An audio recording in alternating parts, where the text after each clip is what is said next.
शालू, अगं हे काय? मी 4 डबे सांगितले होते ना प्रसादाचे. तू 3च घेऊन आलीस? अ, ताईसाहेब, ते शालू, काय झालंय सांगशील का? अगं थोड्या वेळात निघायचंय आम्हाला.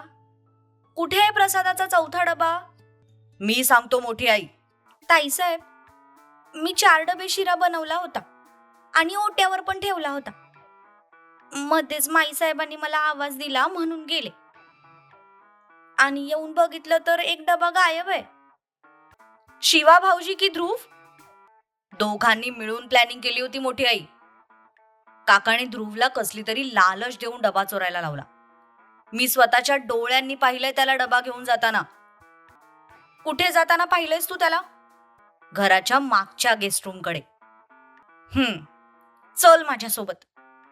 काय रे, तुला कोणी बघितलं तर नाहीये ना इथे येताना? डॅड, शिरा चोरण्यात मी PhD केलीये. त्या शालू मावशीला कळणार पण नाही की तिचा 4था डब्बा कसा आणि कधी गायब झाला ते.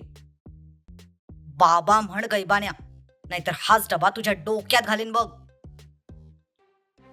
बाबा, ही चिटिंग आहे. आपलं ठरलं होतं की आपण शिरा अर्धा अर्धा वाटून घ्यायचा आणि तुम्ही मला फक्त 4 घास देताय. मोठा कोण आहे? तुम्ही. बाप कोण आहे? तुम्ही. शिरा चोरायची आयडिया कोणाची होती? तुमची.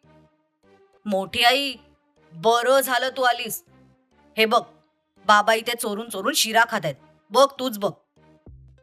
मारी, कसली रंग बदलू अवलाद पैदा केलीये मी. फक्त थोबाड माझ्यावर गेलं याचं. सगळे गुण त्या सूर्याच्याच उचलले. चेहरा भोळा आणि भानगडी सोळा असं आहे याचं. तू थांब बेटा, तुझ्याकडे तर मी नंतर बघतो. का रे उपट सोंब्या, काय म्हणत होतास तू वहिनी समोर? मी सांगितलं तुला शिरा चोरायला? डॅड, काय चुकीचं बोललो मी? तुम्हीच सांगितलं होतं ना मला शिरा चोरायला.